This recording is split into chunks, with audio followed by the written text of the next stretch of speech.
such a cool animation.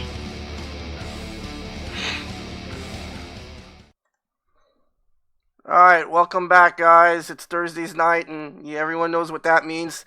It's time for an all-new Mutant Experience, and with me tonight, a very special episode. I'm very excited to have this person as my guest.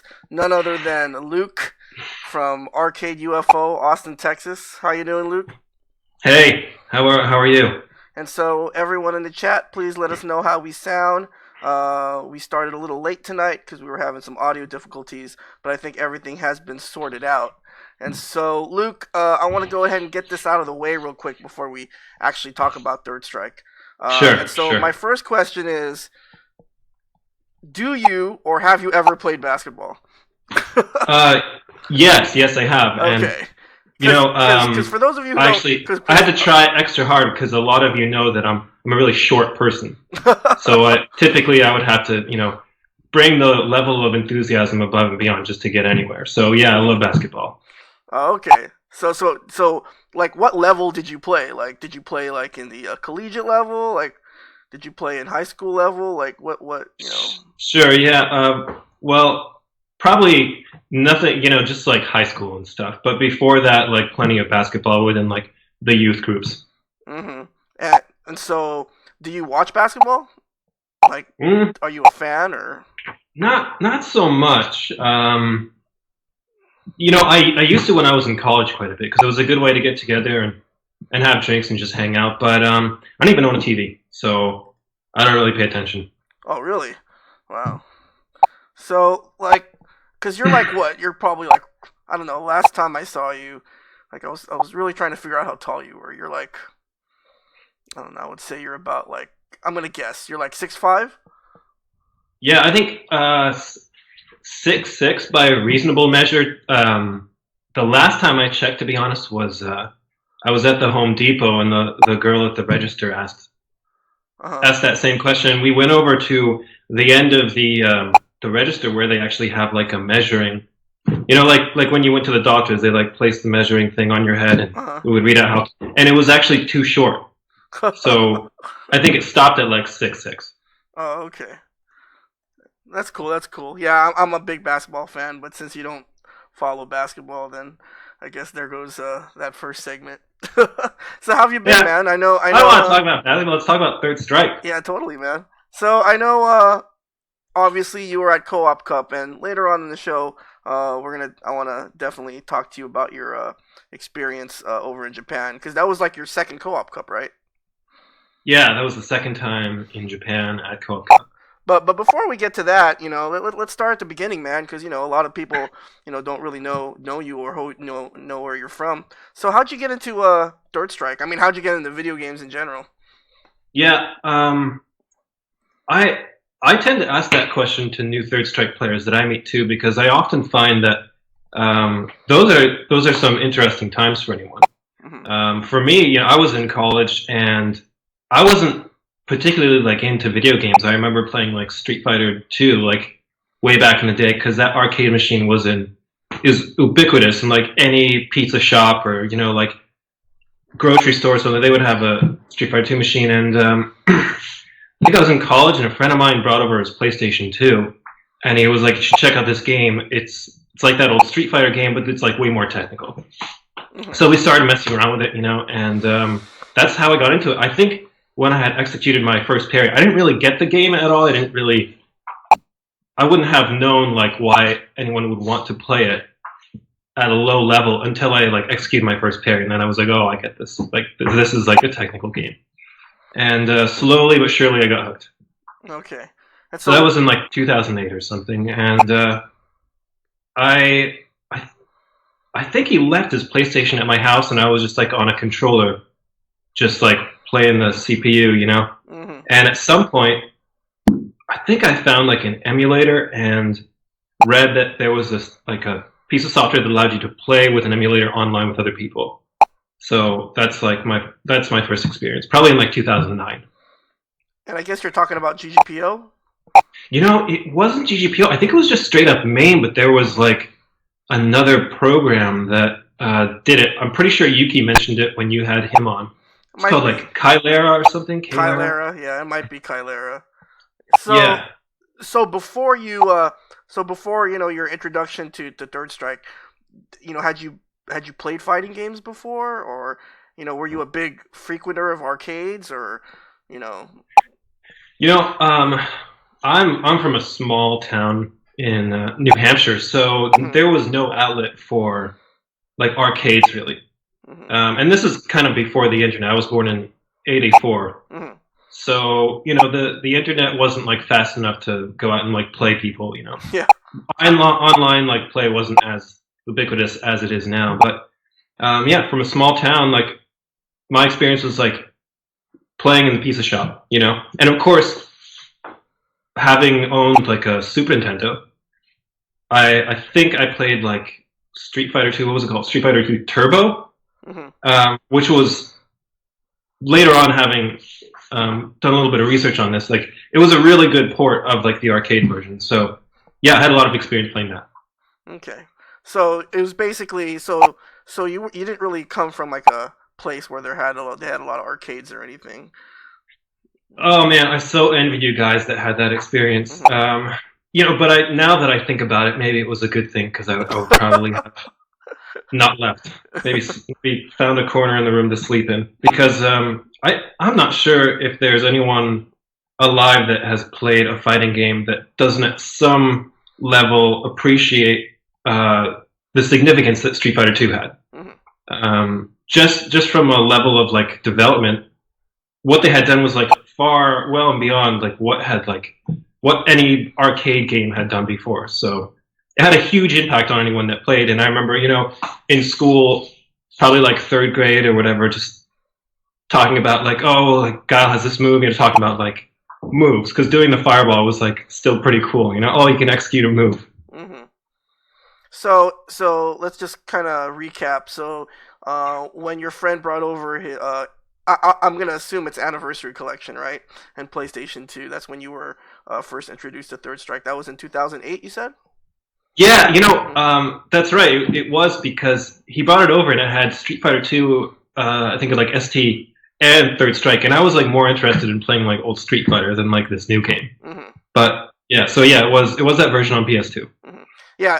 It was actually something called hyper fighting or something. Basically, it was a version of Street Fighter 2 where you could pick all iterations of Street Fighter 2 characters. Yeah, I remember that. I thought that was really weird. Yeah, and so wow, so you're fairly new to the Third Strike scene. And so when did you start competing like in offline events, or when did you start going to arcades? Because you did you go to college in New Hampshire? Yeah, I did. Okay. Yeah, so I think I went to school pretty late. Mhm. I I hated school, and it took me a long time to realize like, oh, I should probably do this. It's in my best interest to earn a degree, and I have a degree in computer science. And when I got that, I just wanted to get the hell out of New Hampshire, so I moved to Austin in Well, what's wrong with New Hampshire? 2011 or 2012. Well, we're your neighbors to the north, you being in New York City, Uh-huh. and there's just not much going on. I mean, New Hampshire's actually beautiful, Uh-huh. but for anyone that's lived in like a small town of like 11 to 15,000 people, it gets boring real quick. Mhm. Yeah. The diversity of interest is not as great Mhm. as a bigger city like New York City, but one of the biggest, Mhm. and like Austin. So, um, So you yeah, finished I your think I just wanted some new experiences, and I wanted to find a job. yeah. So you finished your degree in New Hampshire, and did you go to Austin straight from there? Yeah, pretty much. Yeah, I got the degree and just kind of felt a breath of freedom and Mhm. decided to ride that right into Austin. We drove, actually came down with a few New Hampshire friends. We drove from New Hampshire right down to Austin and made a living down here. I've been here for 6 years. This must be the most boring interview ever. No, man, I I'm mean, totally riveted. I know I am. you had Rick and Steve on the last episode. You had Yuki Spencer, a world time Nah, dude. yo-yo championship, and here I am talking about No, dude. This is coming what from New Hampshire. this is what people want to hear, man. They want to know, they want to know how you got into Third Strike, and that's gonna involve you telling us a little bit about yourself and where you're from. And so, I'm riveted, and I know, and it seems like people in the chat are riveted. So that's awesome. You drove all the way from New Hampshire to Austin.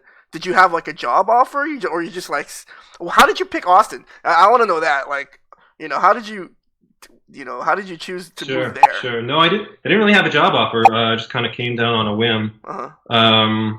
But I think I came down with a few friends, and LA going to California. That seems like a very big stretch for someone that lives in the Northeast. Mhm. And we thought, well, the next up and coming sort of like warm climate place, which is a big deal for us, was Austin, Texas, which seemed to have. This doesn't. I don't mean this in any way about my own political stance, but it seemed to be like a very liberal. It's a college town. It's up and coming, just like everyone else moving to Austin, Mhm. But I think we decided that it wasn't that far from our homeland, New Hampshire, so it was doable in a drive for 3 days of travel. Mhm. Also, at the time, I think my sister, who's we're 2 years apart. Is she just as She was tall as living you? in Washington. Is she just as tall as you? She's probably a little bit taller than the average, but She's no, like not. okay. She's not freakishly tall like I, I I am. was I almost thought you were gonna say she's taller than you. I was like, what? Yeah. So yeah, go ahead. Sorry, I'm just tall women. I was just imagining my sister being much taller than I am, and I'm older than her, Mhm. and I'm not sure that she would have accepted as much abuse if she was, for me, just being like her older sibling if she were taller. So maybe I was fortunate. But what was I saying? Yeah. Anyway, Austin seemed like a good place. It All was right. kind of in the middle of going to going all the way west, to the west coast, and sort of being relatively close to New Hampshire, where I have a lot of friends and some family. Okay. And so, around what year did you arrive at Austin? I think that was 2011 or 2012, Okay. which turned out to be a really auspicious move because, at least related to Third Strike, in that I think it was my friend that I moved down here with. He was the one that mentioned, like, oh, I think there's like an arcade that you should check out. I saw it was called Arcade UFO, Mhm. and if I'm pretty sure if he hadn't mentioned it, I might not have even like, we might not even be talking because the Third Strike wouldn't have been as significant as it is Mhm. for me. So I think it was like the second or third day in Austin, I went down to the arcade, and there was a pretty big scene for Street Fighter 4, which I think was pretty big at the time. And there was just one sort of lonely cabinet hanging out in the corner, and there was some Third Strike people. Oh, okay. And so, do you remember who you met that day when you first went to UFO? I remember the first people that I met was Haas and Sin, and for those of you who were at TFC, Sin was with us at TFC.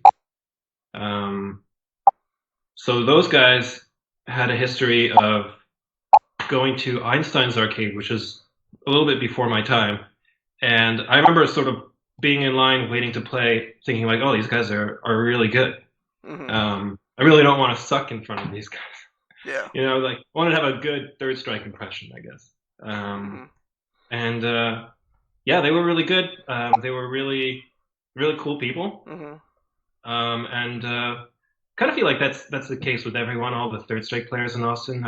I'd say the atmosphere there is like pretty friendly but competitive. We get serious about the game, but when we're done, we all go to the bar and grab Hmm. some beers. So there are So people in the chat who are recognizing the sound that we were trying to get rid of earlier. For those of you who are coming in late, the stream kind of ended. The stream kind of started late because we were trying to get rid of this beeping sound that everyone's talking about in the chat. We're not exactly sure where it's coming from. We're pretty sure it's we're pretty sure it's coming from Luke's end, but we're not just sure how to get rid of it. Maybe you can I'm take off your sorry. headphones, man. See if that helps. Maybe. Well, we. Oh, my headphones? Yeah, maybe it'll happen a little less. I don't know. Yeah, we're not sure because Luke has a Mac. So if any of you in the chat know what's causing the beeping, um, low battery. Yeah, we're not really sure. Can you see the chat, What? Luke? You can see the chat, right? Yeah. Yeah. So anyway, so if you guys have any ideas on how to get rid of the beeps, let us know. But anyway, so you went to Arcade UFO, and you had already been introduced to Third Strike, and so how did you?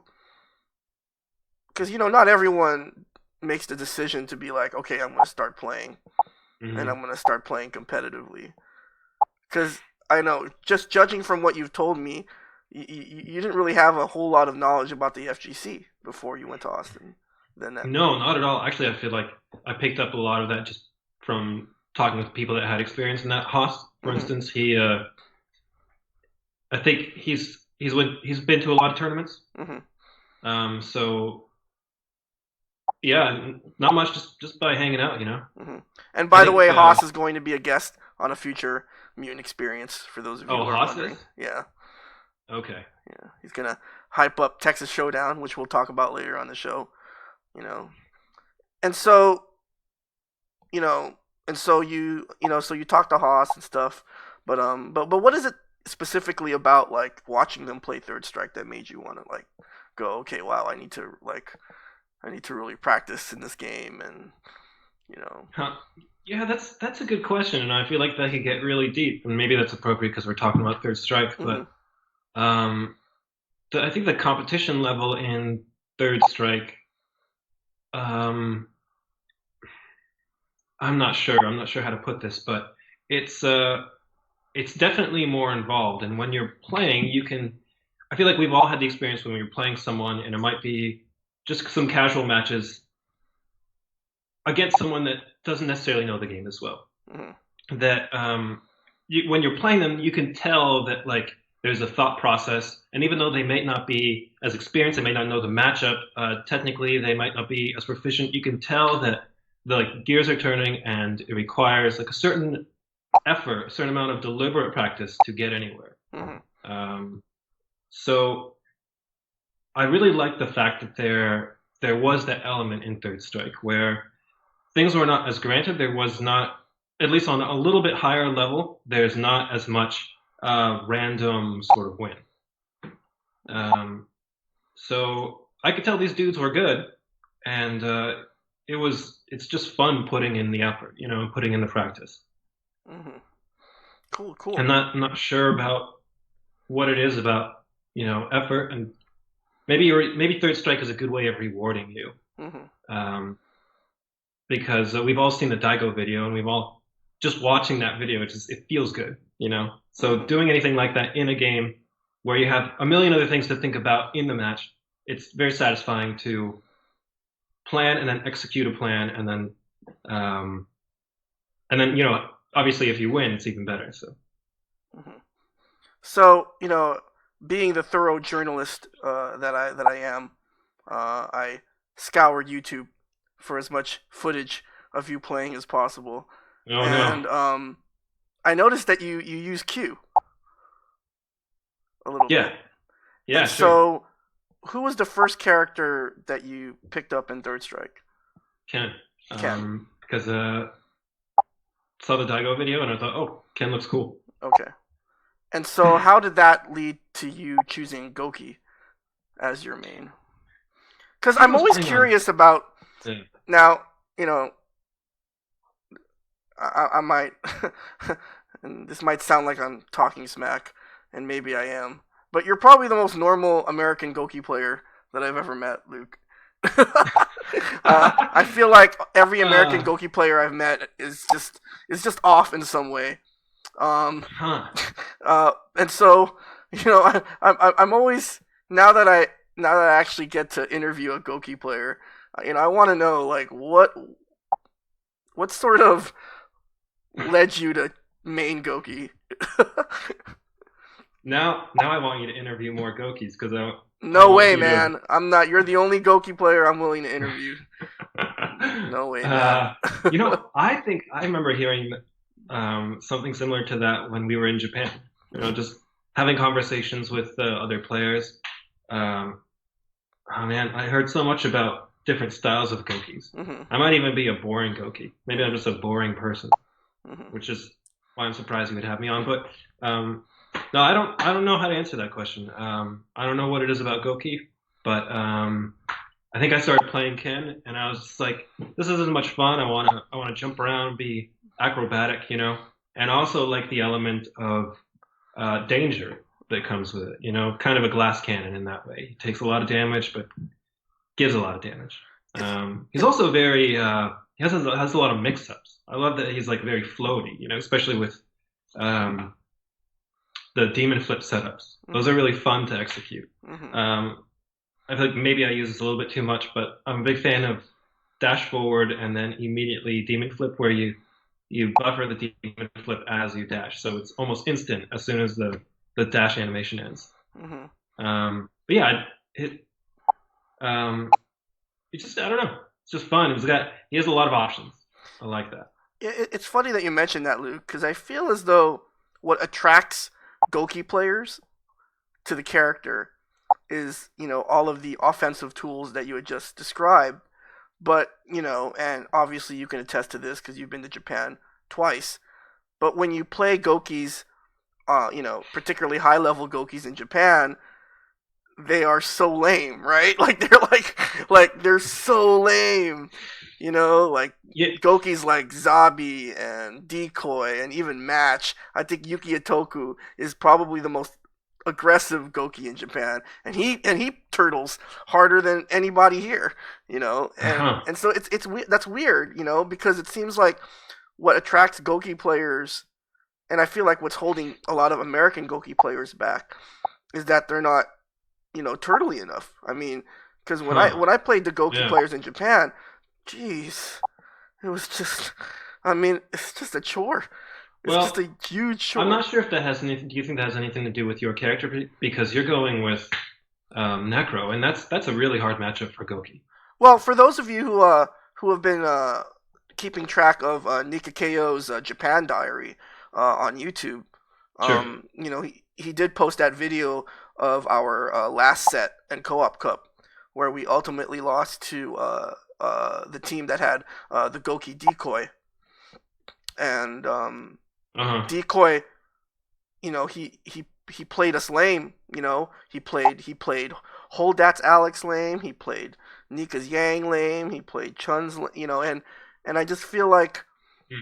Goki's strength is keep away, you know, and it's just funny because Huh. the reason why American players are so attracted to him is because he's so flashy, but Sure. in Sure. Sure. Japan it's like we I hardly I see might that. need to pay attention to that a little bit Hmm. closer because when I was watching the Goki players, and I was really excited to watch any Goki play, I thought they were like extremely aggressive, Oh, like really? more aggressive than I usually am. Mm. But maybe those were just casuals that I was watching, Hmm. or I thought Match was very, obviously very good, but also really aggressive.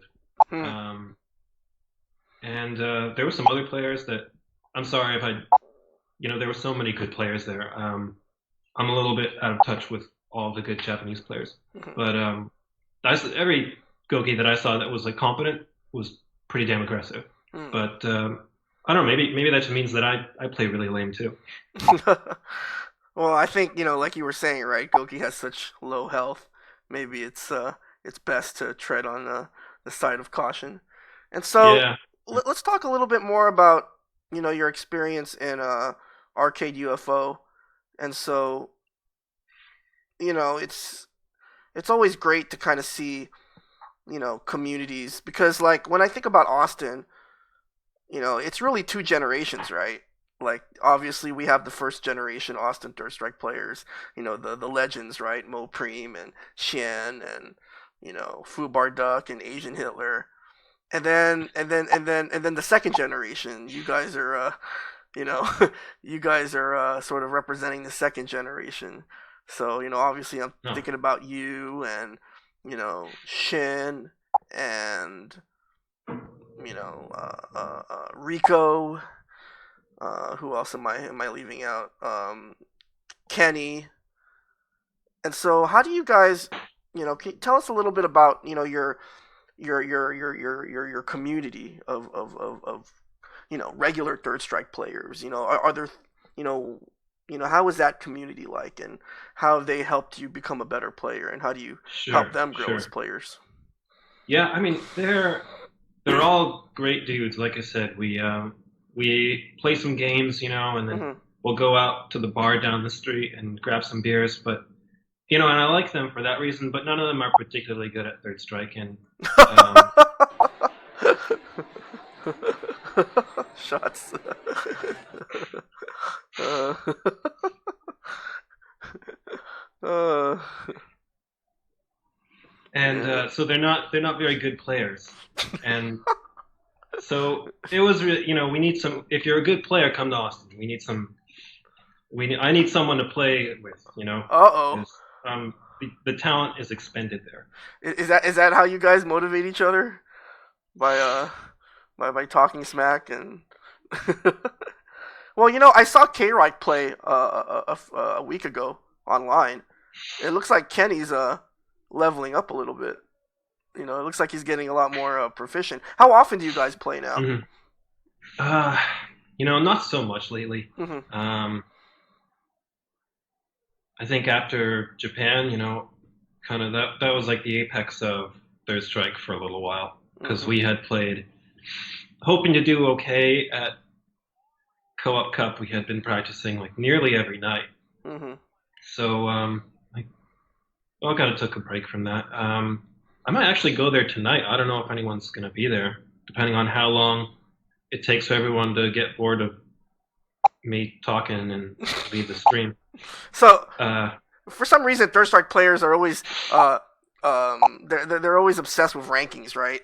Like we need to know who the top 10 players are, or the top 5 players, or the top 25 players. And this is in no way directed specifically at Lance, but aside from yourself, obviously, who do you think is your toughest competition? I, When it comes to the Austin players.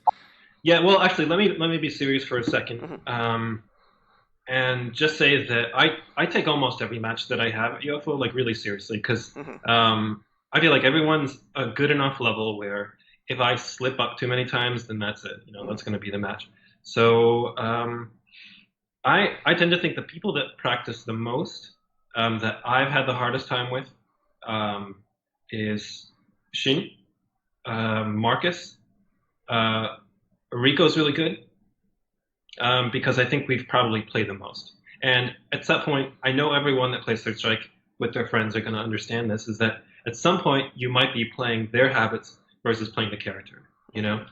So I think we've all adapted so well to each other's habits in Third Strike that just breaking, not only just getting better because it's so much harder to um, level up, so to speak, at very high levels, um, but also breaking the barrier of forgetting all the bad habits that you have against your friends. So Marcus has a really good Ibuki. Him and I feel like it's a 50-50.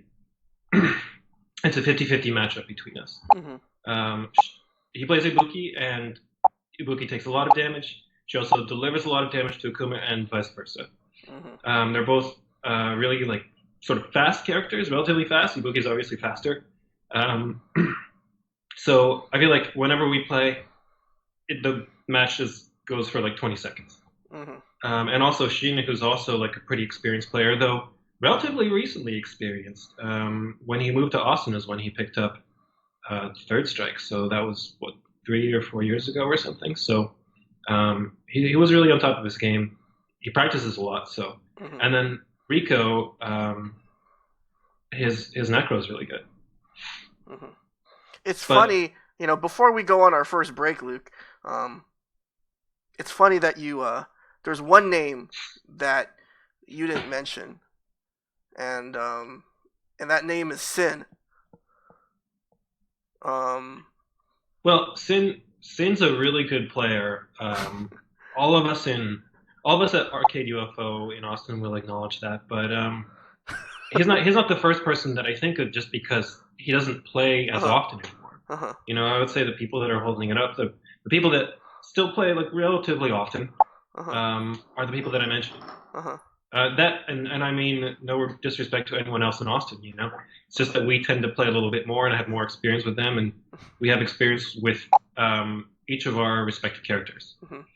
And I guess the reason I brought up Sin is because every time I tune into your stream, he's always using like different characters, and but he finds a way to win. He's one of those players that just finds a way to win. And as I was looking up videos of you on YouTube, I actually found this on YouTube. It's actually pretty funny, and I thought maybe we could watch it. Great. It's basically, I guess it's you versus Sin in some event at Arcade UFO a few years ago. This is Sheen. Or Sheen? Or is it? Oh, it's Sheen. Oh, it's Sheen. Okay. And this is Sheen. Oh, okay. Never mind. Well, anyway, this is still a pretty funny video. So I don't know. I just wanted to share it because it's funny to me. Okay.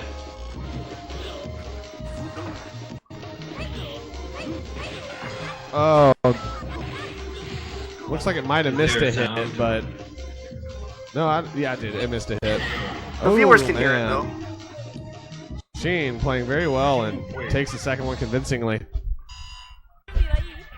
That was so terrible. I've never seen a worse Makoto. Honestly, I didn't even know what was going on. I didn't even know it was Sheen. I just thought it was some kid that didn't know what he was doing. So honestly, I didn't try that much. The kid just got a couple of lucky hits in there. So I'm like, all right, I'm going to take it easy on this kid. And then out of nowhere, I'm losing. And then it's Sheen because he's doing this bullshit. And that's Luke, everybody. That was pretty. That was. I don't know. For some reason, I laughed when I saw that video. What was that all about? That tournament. Well, that's a good question. I didn't. I don't know if the audio cut out or something, but I couldn't hear it. Oh, okay. Well, it was just basically you being, a bit salty and just you sort of throwing shade at Shin's Makoto. I don't know if this is post drinks or. No, I usually don't drink before I compete. I think it was just fun. I don't think I was serious at all. I mean, obviously, I was a little upset that the match went that way, but that was in no way meant to be a serious aggression. Because people, you're a pretty funny guy, Luke, and I don't think people really see that, or at least I didn't really know that, when I first met you. But you're a pretty funny guy. Oh. And so my last question before we go on break. I'm a firm believer that, in order to kind of heighten the popularity of Third Strike, more and more people need to stream. So is there a possibility that we're gonna see a Luke stream? Maybe? Well, yeah, actually I have a comedy show. I've got all new stand-up coming up, so okay. You can look for that on Comedy Central. That's probably going to be next week. So No, but in all seriousness, have you thought of streaming Third Strike, or is that something that appeals to you, or you just want to stick to offline? I love the idea of Third Strike becoming more popular. Mm-hmm. So I think Rico was the resident technical wizard over at Arcade UFO, set up whatever hardware is required to stream, and I think we streamed a few times. I don't know how to do any of that stuff, so I think whenever we get into a little bit more. Whenever we get into gear, we're playing more Third Strike. Maybe sometime soon, we might stream a little bit more. I hope we do. I like streaming. No, I just thought maybe streaming from home and playing online, maybe but you don't seem to be too interested in that. I don't know. I actually don't play that many video games, and having been spoiled by an arcade cabinet, I can't play online. I can barely play on Xbox. Okay. All right. So we're gonna have a lot more with Luke when we come back. We're gonna talk a little bit more about some of his more specific tournament experience. Another thing that I found, being the thorough journalist that I am, Luke, apparently, Oh no. apparently you made an appearance at Evil Reloaded. Is there a video of that? I think there is. Okay. This is all new to me. Under another handle. I think it's you. Okay. Did you go to Evil Reloaded? Yeah, I did. Okay, then I'm okay. Then that was you then. I didn't. Okay, yeah. This is all new to me. I want to see this. Okay, great. So when we come back from break, we're gonna talk a little bit more about your specific tournament experiences, and next segment, this is really what the people are waiting for. We're gonna watch in its entirety your run in the last Generals battle at last year's TFC. Don't do that. Come on. Because everyone wants to relive your dominance. Oh boy, I don't. In day zero of TFC. I think I have to do some laundry. I might not be able to stick around for that. All right, so we're gonna take a couple minutes break, and then when we come back, more with Luke, guys. So stick around.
All right, everyone. For those of you who are just joining us, this is Mutant XP alongside Luke.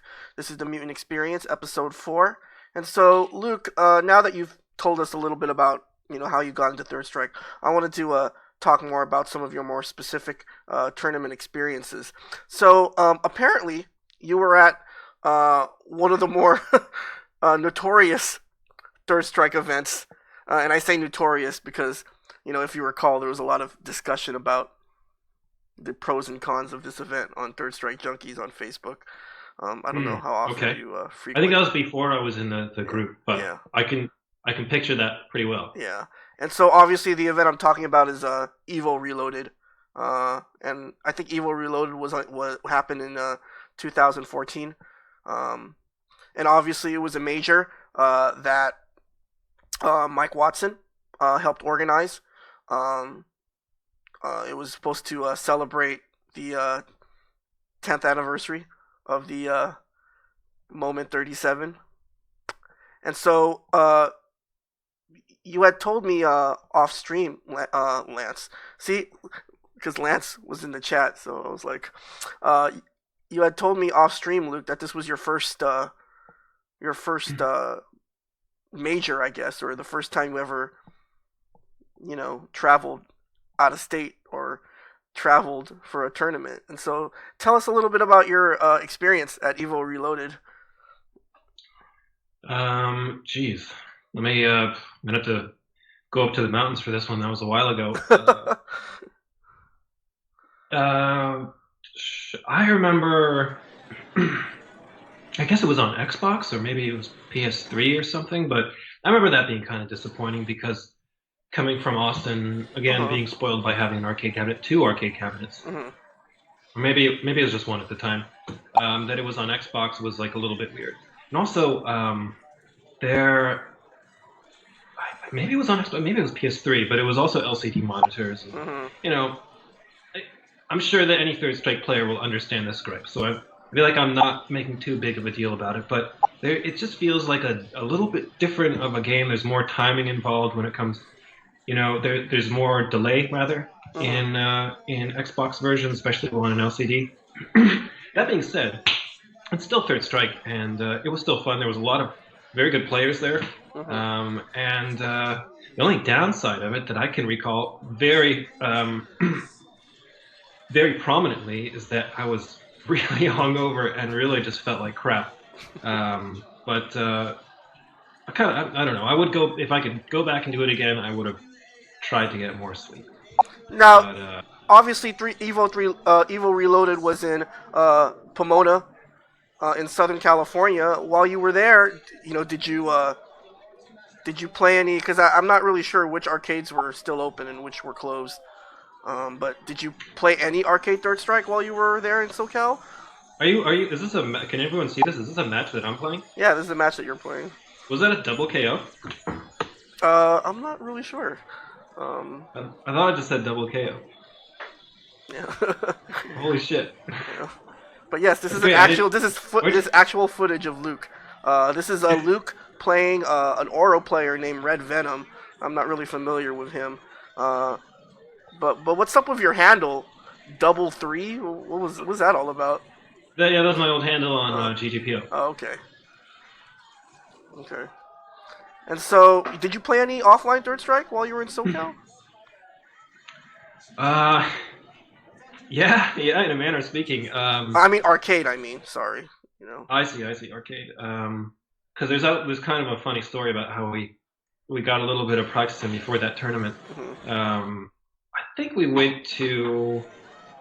It was some like kind of famous arcade in the region that we went to. Family Fun, Denjin, maybe Arcade Infinity. I guess it had like Super recently Arcade? been remodeled or something. Maybe Super Arcade. I think you're talking about. I think it was Arcade. Super Arcade. Yeah. That sounds really familiar. I remember that they had a stand-up Third Strike cabinet, side to side, and it looked like it was not. It looked like maybe it was like a custom cab or something. Super Arcade, I think. Yeah. Are you fixated on this match? I didn't know this existed. This exists, man. We can watch a little bit of it. And... Yeah. So this is Who wins? Have you watched it? Do you know who wins? No, I don't. This is well, you definitely lost that round.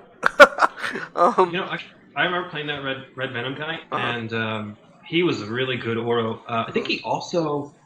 I think maybe he had like brought a super gun, because there actually was one super gun set up there, and him and I played a little bit. I remember playing him on GGPO back in the day, actually. So when I met him, I was like, oh wow, I remember this guy. He was like good. Back then, I wasn't as humble when it came to online play.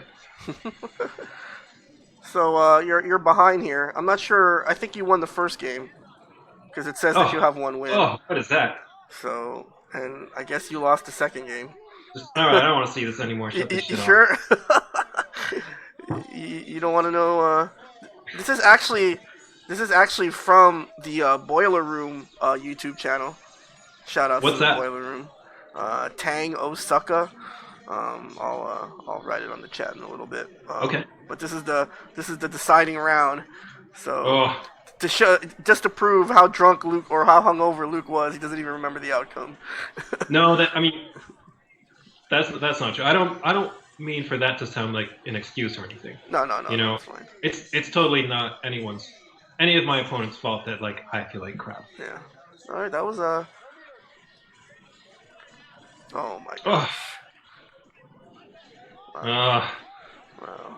this is awful. Can we just fast forward? You might have won. I don't know if you won or not. I think I actually did lose against him, but I genuinely don't remember like this particular match. I remember losing to an Oro player. Okay. Well, let's see how you do. That was a nice anti-air.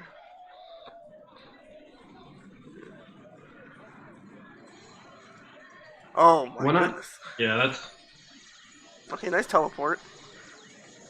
We're gonna see some not so good teleports later on, but that's just great. Yeah, I actually do have to do the laundry, so I might have to go soon. Okay. All right. So, well, it seems like the match was pretty close. Oh, what's that?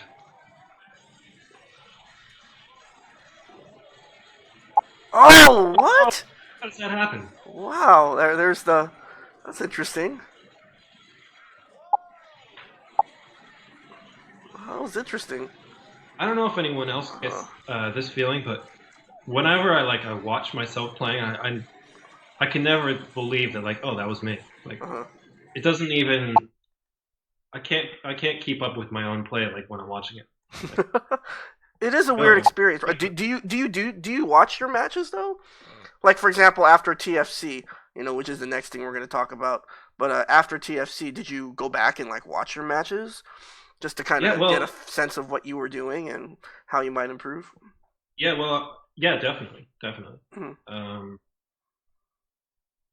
Yeah, we have for a little while we were having like pretty regular tournaments at Arcade UFO that were being streamed on Twitch.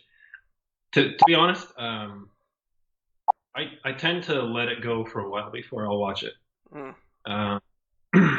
Just because I feel like when you're playing or right after playing, you're in a different headspace than like 2 weeks later when you've kind of forgotten about the match. You can be more impartial to your own decisions, watching your own like failed attempts to do whatever. So let's fast forward a little bit and let's talk a little bit about last year's TFC. And so I don't want to kind of recap the entire event because I've done that already in a few of the other shows. But just tell us a little bit about what was some of the favorite things that you remember about TFC. Well, I remember when I got there, thinking that was it North Carolina? Is that where it was? North Carolina? Yeah, you were in North Carolina. Yeah. Yes, that's the state you were in.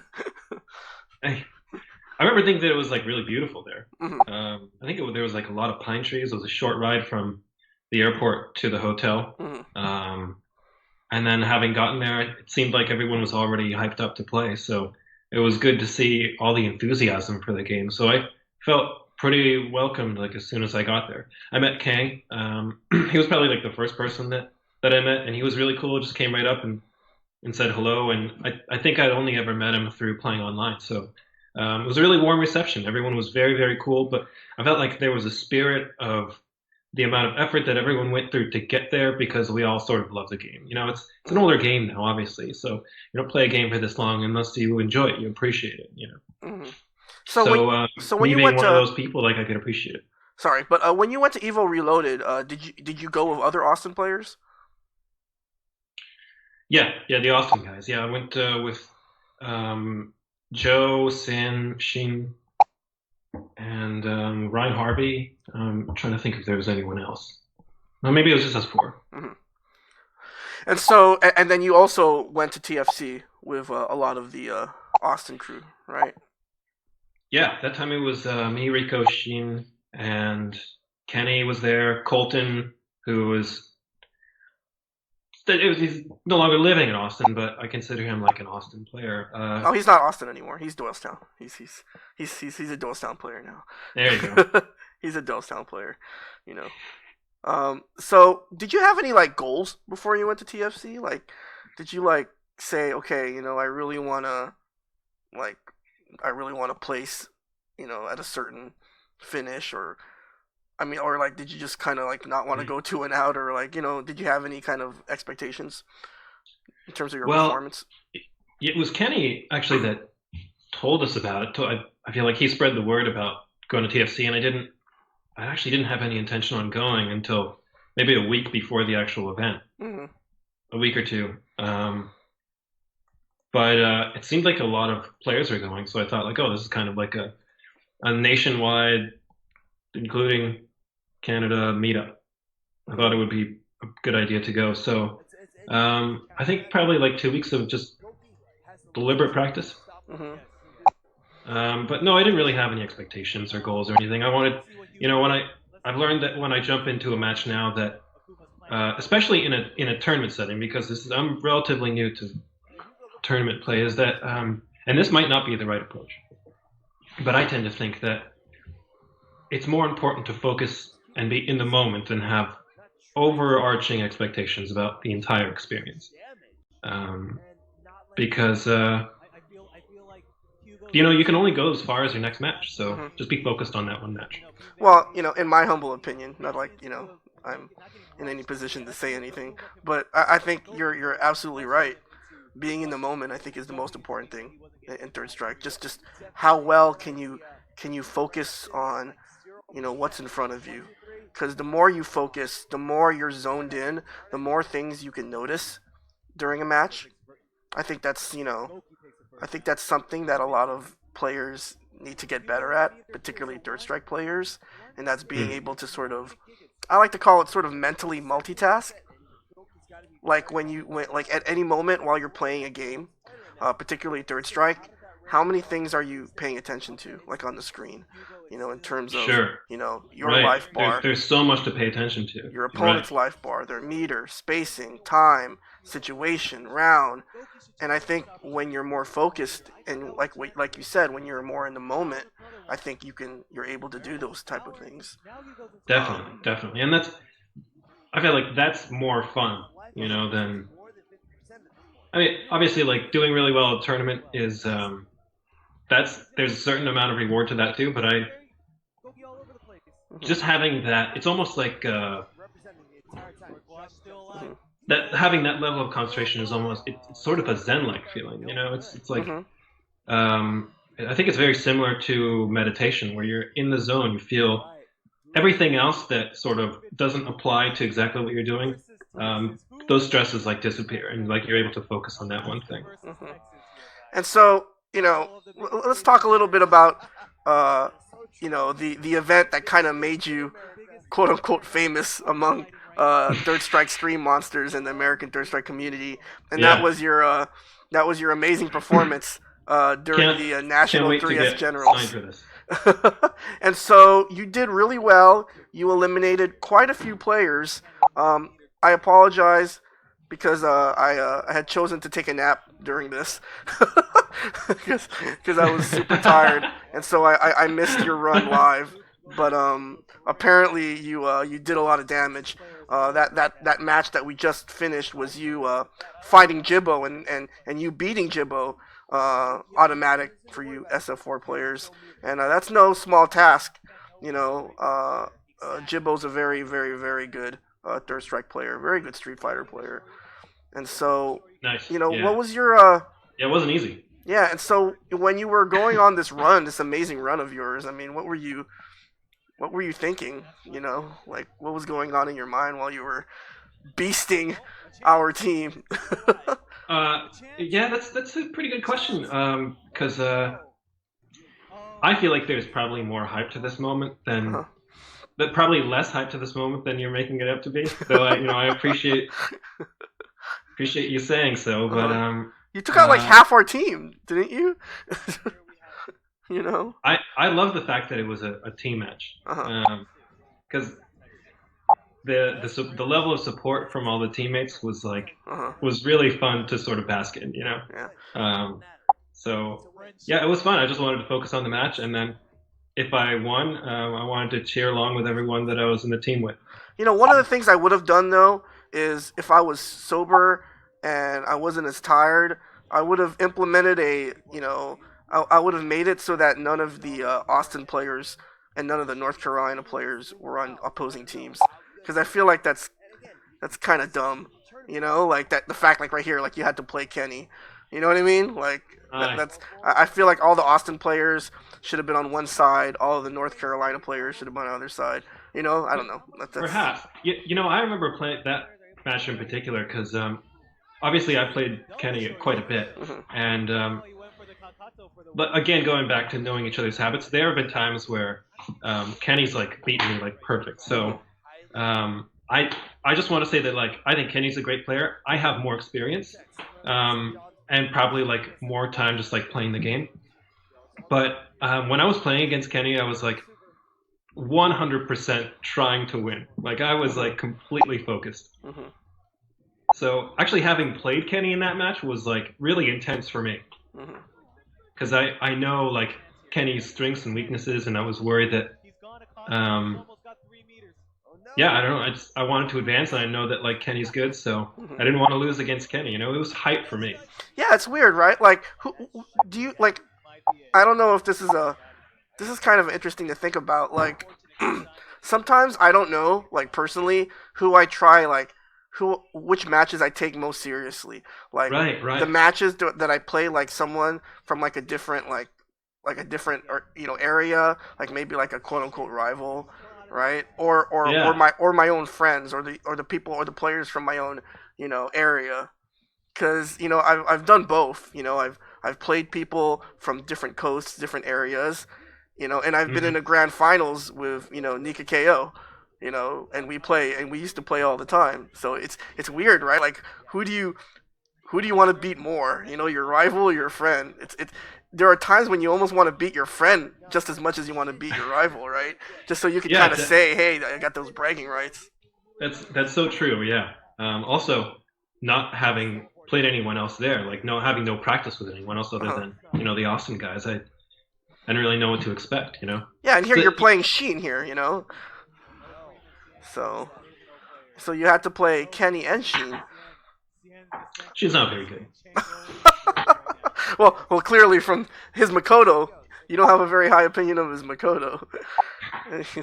And so I think the person who finally knocked you off is Frankie, and I kind of want to fast forward to that match because you ended up meeting him during the tournament as well, and you were so close to making I know to making top 8, and so let's kind of look at that match because I remember it being pretty good, because I think you kind of had him on the ropes a little bit.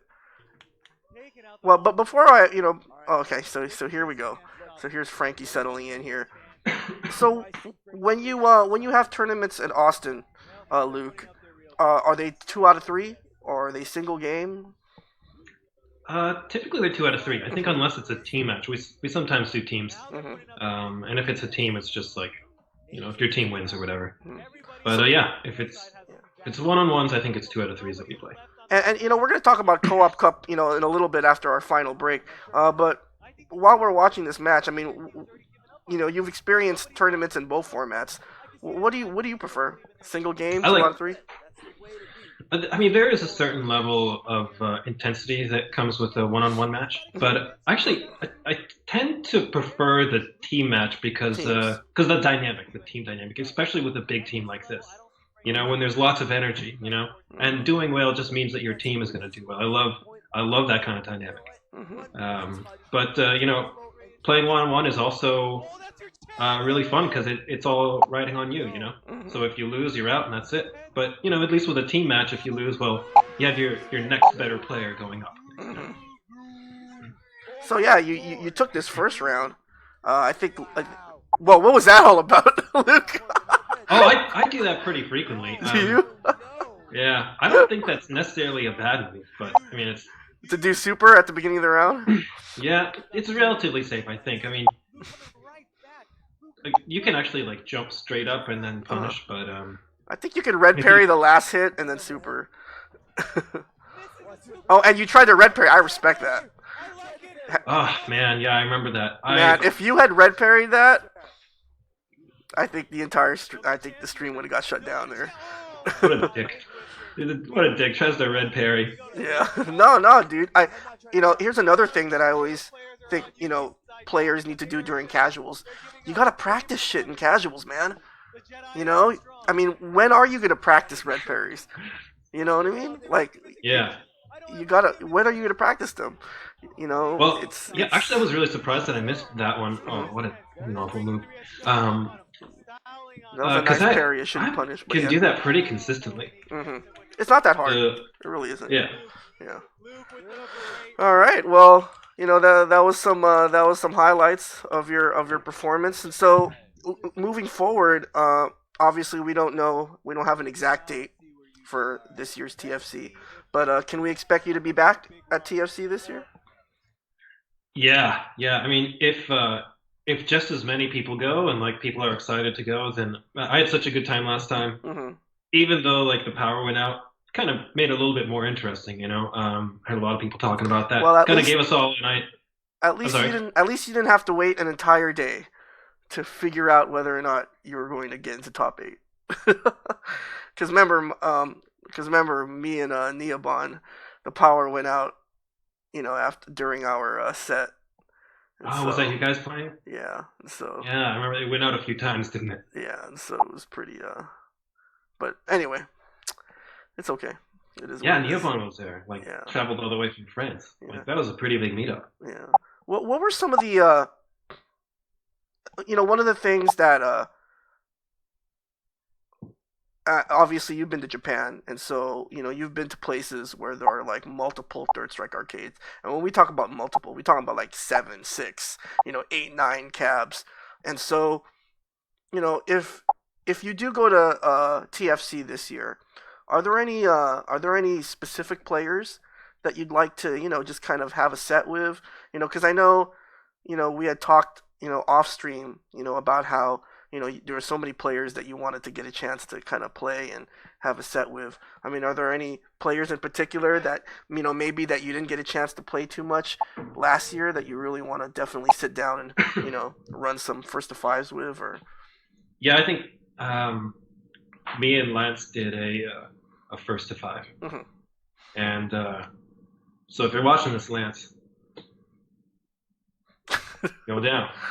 That's what that means. You're going down. That's what it means, going down. Okay. Yeah, you're going down. Okay. So, any other players that you'd like to sit down and play with this year at TFC? Yeah. Let me think about that. There's Cool. all of you guys from New York are real good. So I think that was the first time any of us have met. So actually, the guys from the Carolinas were real good too. Mm-hmm. I didn't think there was. I feel like everyone was a good player there. So, and this is probably my fault for not paying more attention to the community. But a lot of the names kind of escape me. Mm-hmm. That's okay. That's all right. That's why I do this podcast, right? So that everyone will know who Luke from Austin. So that everyone knows, who Luke from Arcade UFO is. So Colton in the chat said Luke versus Therapist Mirror.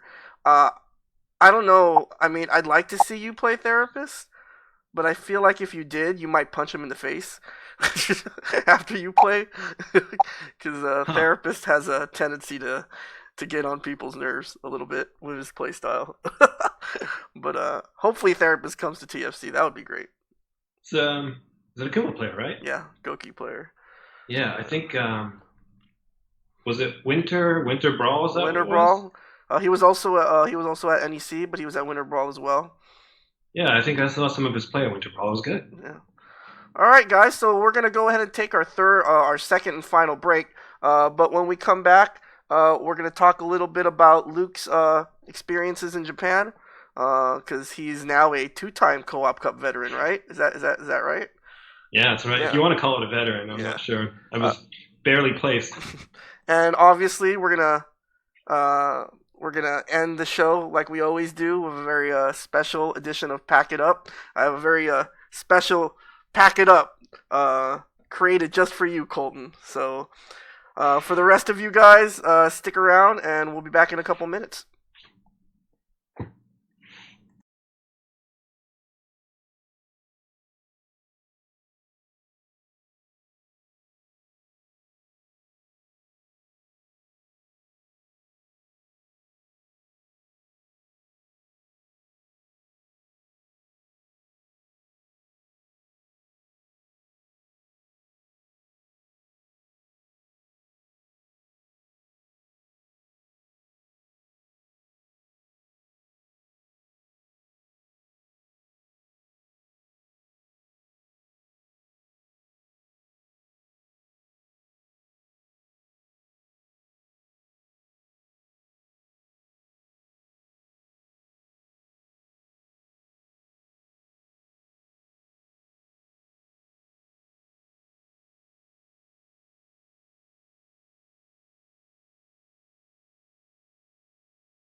All right, guys, we're back again. This is Mutant XP, Mutant Experience, along with Luke from Austin Arcade UFO.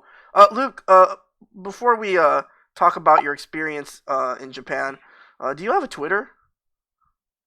No. Okay. Oh, yeah, I'm not. Okay. So, because you don't have a Twitter, under your name, I put Arcade UFO's Twitter. I don't know how often they use it, But for those of you who are just joining us, Luke is from Austin, Texas, and he is a regular at Arcade UFO, the arcade that the famous Third Strike player Fubar Duck opened originally. And so if you are in the Austin area or anywhere in the Texas area, and you love yourself some Third Strike, definitely check out Arcade UFO. And we'll talk a little bit more about some Texas events that are coming up. But right now, Luke, let's talk about Japan. Because you've been there twice already, right? Yeah. And so, just not Third Strike related. Do you like Japan? Yes or no? Like, are you... No. No. Okay. No. Never going back. Never going back. Okay. No troll. Like, for me, like, I'm still kind of on the fence. I don't know if I like Japan or not. Is that right? It's weird because kind of like you, Luke, I don't really play a whole lot of video games either. Mm-hmm. Like I was walking home and I stopped by a GameStop because I remembered, like, because on my Facebook wall people were talking about the Nintendo Switch, which is supposedly out today or tomorrow. Yeah. And I just thought, and I thought I could just walk into a GameStop and be like, hey, can I have a Nintendo Switch? But apparently they've been doing pre-orders since like in the last 6 months. So like they were like looking at me funny, like, what? No.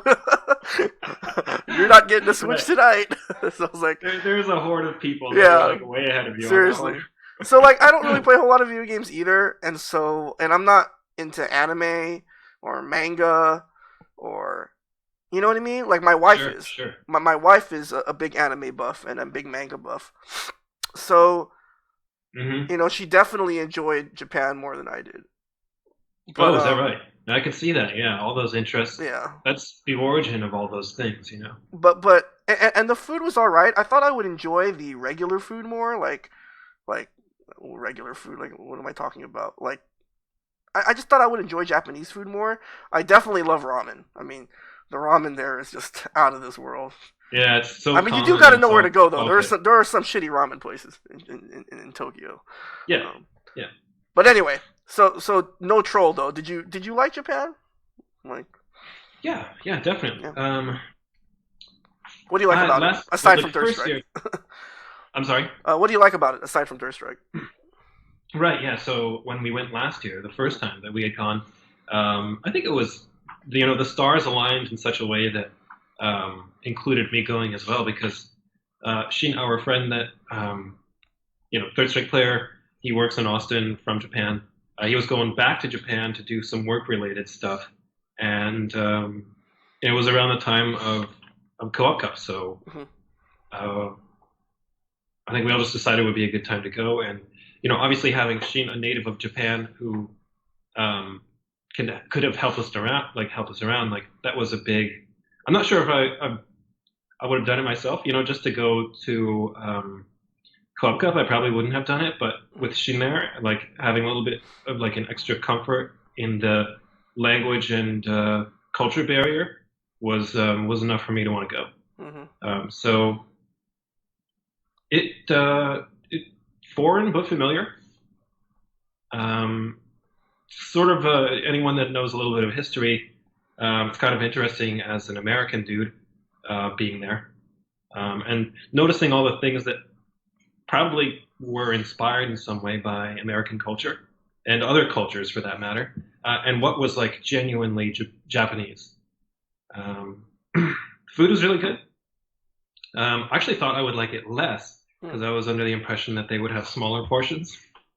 But the food was actually, the food is something that I really thought about quite a bit because it all seemed to be relatively inexpensive, yet of a good quality, like of a really good quality. And I really love the way that they serve food, how convenient everything is there. Going to a restaurant seems like a little bit more of an ordeal here. Where there, it's you pop into a restaurant, you get your food very quickly, and then you leave. And they treat you so well, right? The servers treat you so well. The service is so amazing, Service is excellent. Yeah. And I think that really speaks to their culture. This is just my observation, so take this with a grain of salt. Probably shouldn't even be talking about this. it was my impression there that if food were any more expensive, uh, the majority of people would revolt. In Austin, you get a burger for like things become a little bit more expensive. There's like boutique food, if you could put it that way. Hey, I'm a New Where, Yorker, man, so this is all preaching to the choir. of course. But there's like hipster-esque like boutique food where you get like a small portion of some organic vegetables for like $18. And I just got the impression that there people would be like, why would anyone pay that much money for something so simple? Mm-hmm. But like high quality food is almost, it seemed to me very very much part of the culture. Mm-hmm. That there like simply no one would accept anything less. Mm-hmm. Yeah, one of my favorite culinary experiences in Japan, is that I went to a sushi school. It's one of the Tokyo hacks. Basically, if you want to get like really high quality sushi, you can go to a sushi school. So I went to a sushi academy, and it was probably the best sushi I've ever had. It's so different from the sushi here, just in terms of style and taste and everything. And then I went to a ton of ramen places. They were really good. Before the show started again, during the break we were talking about the first episode, which unfortunately wasn't recorded. There's no record of that. But yes. Your first show was with Ryan Bracamonte, Mm-hmm.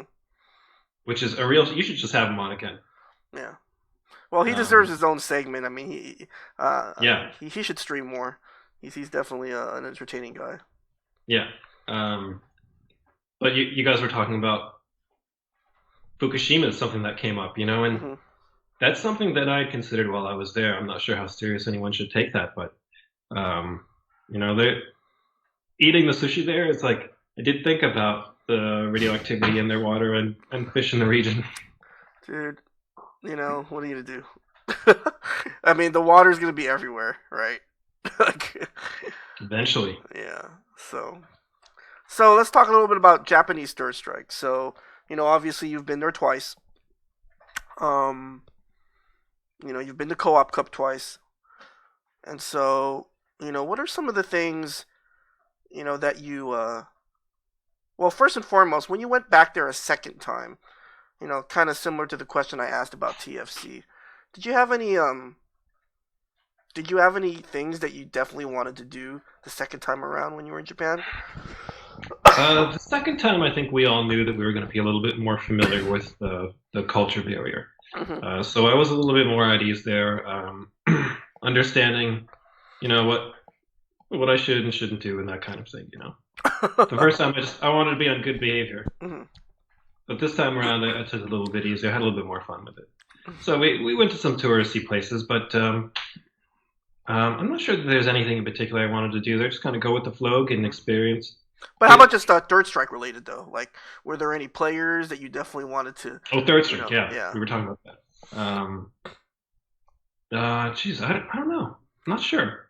Like, you're a Goki main, for example, right? Like, did you want to like really pay attention to the Goki players, or did you want to? Because interestingly enough, when I went to Japan, I didn't meet any of the Necro players.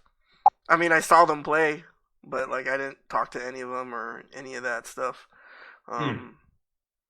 Well, there is definitely a language barrier, so it's, I prefer to be distant about that kind of thing because I don't want to inconvenience any of the players by some like horribly broken, Mm-hmm. Japanese. I never even attempted to speak Japanese there. I didn't.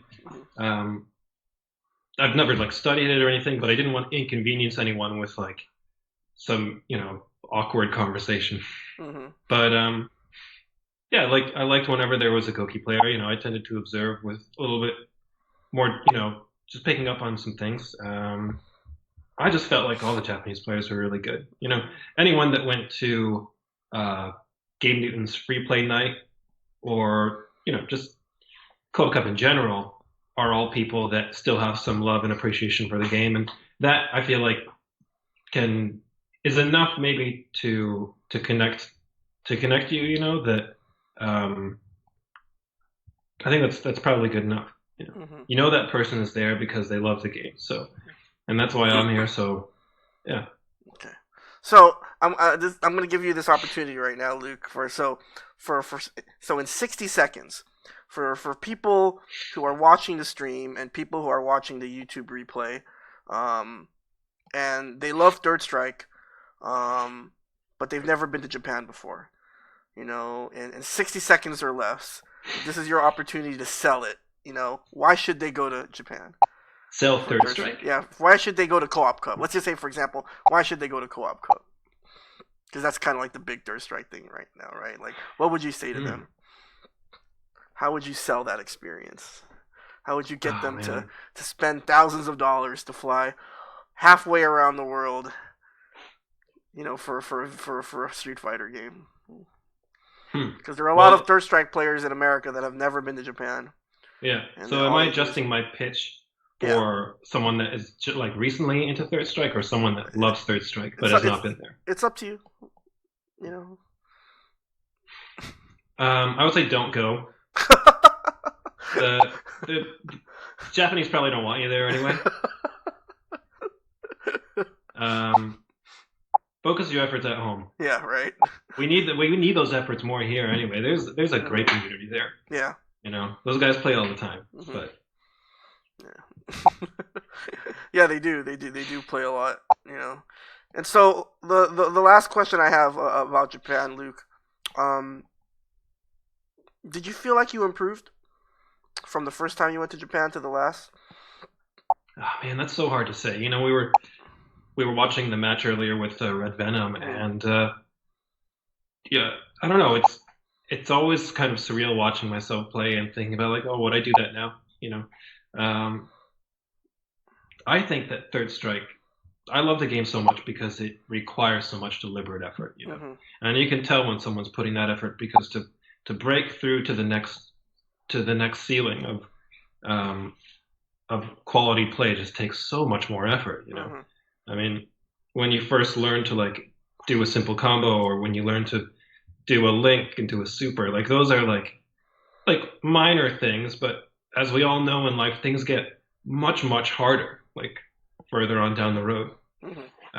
So it's hard for me to say if I've like reached that next level. Whenever I play, I certainly do try, and the guys in Austin, they make you try because they're all pretty good, and that's where I got most of my experience from. So yeah, I don't know. I'm trying. That's the best as I can say, is that I'm trying. Still trying. Cool. And so, tell us a little, and then last but not least, what do you see the future of Third Strike at Arcade UFO? I mean, how do you see? Are there any new players that are? Have you noticed any new players that are sort of noticing that you guys are playing, or how is the current state of health in terms of the Third Strike community over there in Austin? Yeah, I'm probably not the best to. I'm kind of aloof about that kind of stuff. It's hard for me to say. It's okay. Yeah. We recently did get a new player who lives in 2 towns over from Austin. He played at Dudley, and I recognize you recognize new players immediately, and I was like, holy shit, you're actually pretty good. Please play with us some more. So there is one new player plays Dudley. As long as he's as good or better than Colton, then it's kind of, you cancel each other out, right? But that's so easy. Colton's he's not very good, so it's really easy to. But he's good at ST apparently. I don't know if you saw Colton's performance at Winter Brawl in Super Turbo. Oh, is there footage of him? Yeah, but he apparently did so well that he got a lot of ST players salty. That's awesome. So maybe Colton's been playing the wrong game. I don't know. I think him and I competed in an ST tournament. We did have ST tournaments brought together by Haas. And I'm pretty. He did some stuff that I was like, I didn't know you could do that. So Luke, speaking of breaking that glass ceiling and getting to that next level, now is the time that everyone's been waiting for. And so now we're going to go ahead and present an all-new edition of the Well, it hasn't won any awards yet, but hopefully it will one day. Possibly Yeah, award-winning segment, Pack It Up. And Yes. so, like I said, guys, I've scoured the internet, but this time, since I knew Luke was going to be on the show, and since Luke is a Goki player, what I decided to do is I decided to put together an all Akuma, all Goki edition of Pack It Up. And so these Okay. are all Goki clips from the last week from YouTube. All right, I'll take responsibility for every one of them. Okay, so, and I definitely want to get your insight on some of these players. So, without further ado, guys, here is an all-new edition of Pack It Up. All Goki version. I love this segment. I actually do. These animations are great too. Alright, so let's get started. I forgot these already. Nominee number 1. So, this Goki player takes to the air and decides to super fireball at the most inopportune time. It's tragic. Yeah, that's not good. So, nominee number 2. Good job trying to get out of the dungeon, but he probably teleported the wrong direction here. I guess That okay, punish sure. is Pack It Up worthy too, right? So nominee number 3, yeah, I don't have words for that. Wait, what?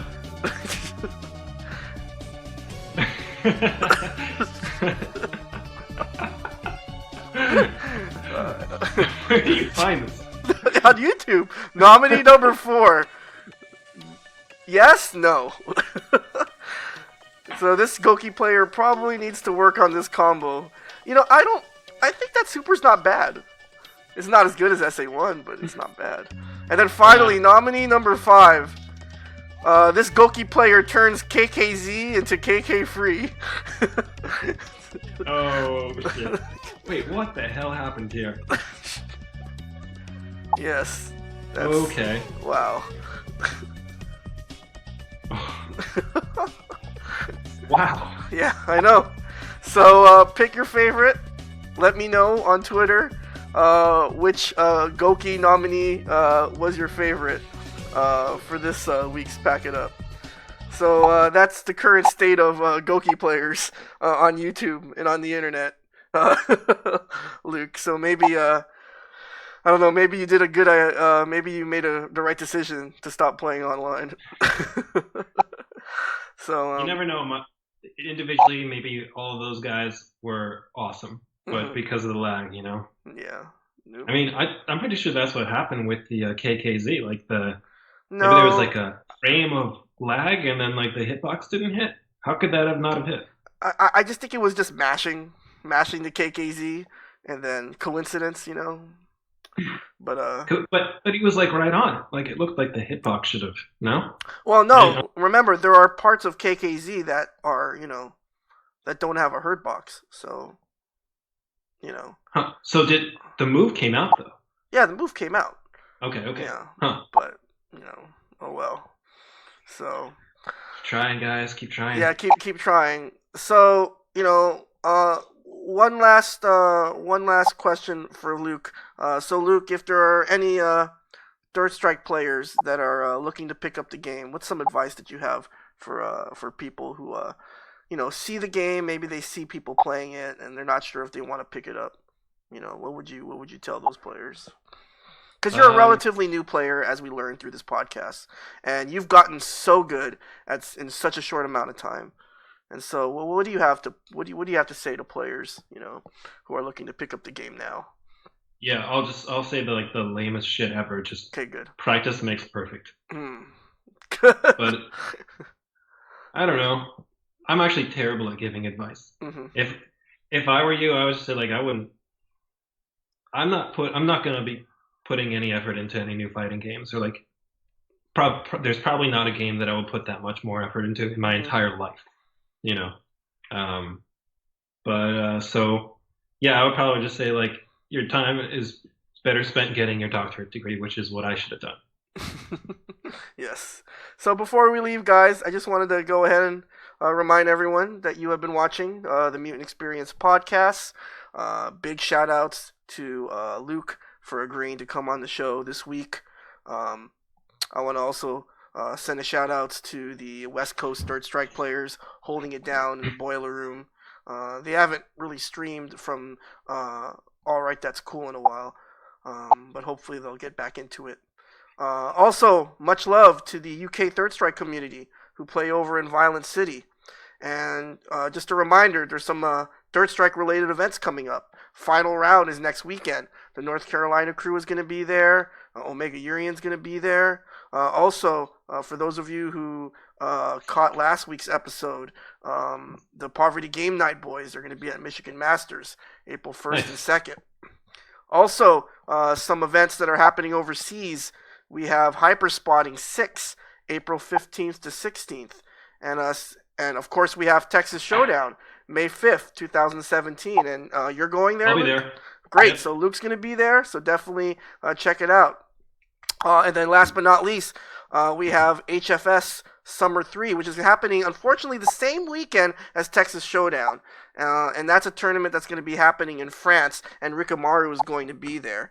And speaking of HFS and Hyperspotting, next week, next Thursday, on the next Mutant Experience, we're going to have one of the stronger new UK players, Harley, from the Gutter Trash crew, on the podcast next week. And so, is there anything else you want to say, Luke, before we head out? Yeah, sure. I mean, I would just like to thank everyone for, spending your time. Really appreciate Mutant. I really appreciate you having this venue because I do love Third Strike. As much as it sounds like I'm downplaying, I actually genuinely love this game. There's a lot of fun to be had and a lot of friends to be made. So thanks all for listening. Shout out to Austin crew, of course. I'm probably going to go to UFO tonight, so if you guys want to play some games. But yeah, thanks for all for listening, and looking forward to more TFC. I'll be there definitely. All right, guys. So that's all the time we have for tonight. Once again, on behalf of Luke from Arcade UFO, this is Mutant XP, and I'll catch you guys next Thursday on the next Mutant Experience. See you guys later. Bye, everyone.